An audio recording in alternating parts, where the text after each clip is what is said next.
నమస్తే అందరికీ. సమ్మర్ అంటే మామిడి పళ్ళు. ఇంకా మామిడి పళ్ళు అంటే ఎవరికి ఇష్టం ఉండదు చెప్పండి. పిల్లలు, పెద్దలు అందరూ చాలా ఇష్టంగా లాగించేస్తారు. మామిడి పళ్ళు తింటే కొంచెం ఒళ్ళొస్తాం కానీ సీజన్ కాబట్టి చక్కగా లాగించేస్తాం. ఇంకా మామిడి పళ్ళు చేసిన స్పెషలే కదా, అందుకని ఈరోజు ఇంట్లోనే మామిడి పళ్ళతో ఐస్ చేశాను. మ్యాంగో ఐస్ చేస్తున్నప్పుడు నాకు నా చిన్నప్పుడు రోజులు గుర్తొచ్చాయి. చిన్నప్పుడు ఐస్లు ఏమైనా తినాలనిపిస్తే అమ్మమ్మ డబ్బులు అడిగితే ఇచ్చేది. ఇంకా షాప్కి వెళ్ళి మ్యాంగో ఐస్లని, ఆరెంజ్ ఐస్లని, గ్రేప్ ఐస్లని అందరికీ కొనుక్కొని తెచ్చుకొని అందరం కలిసి తినేవాళ్ళము. ఆ రోజులు భలే ఉండేవిలేండి. మ్యాంగో ఐస్ కోసమని 3 పీచు లేని మామిడి పళ్ళు తీసుకొని తొక్క తీసేసి చిన్న చిన్న ముక్కల కింద కట్ చేసుకొని గ్రైండ్ చేసుకున్నాను.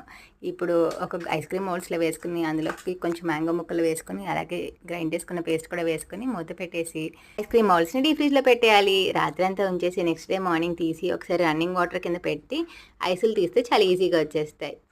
మ్యాంగో ఐస్ అయితే యమ్మీగా సూపర్గా భలే టేస్టీగా ఉంది. నా మగల్స్ సమ్మర్ గైస్ ఇస్ కాల్ eat healthy and be happy.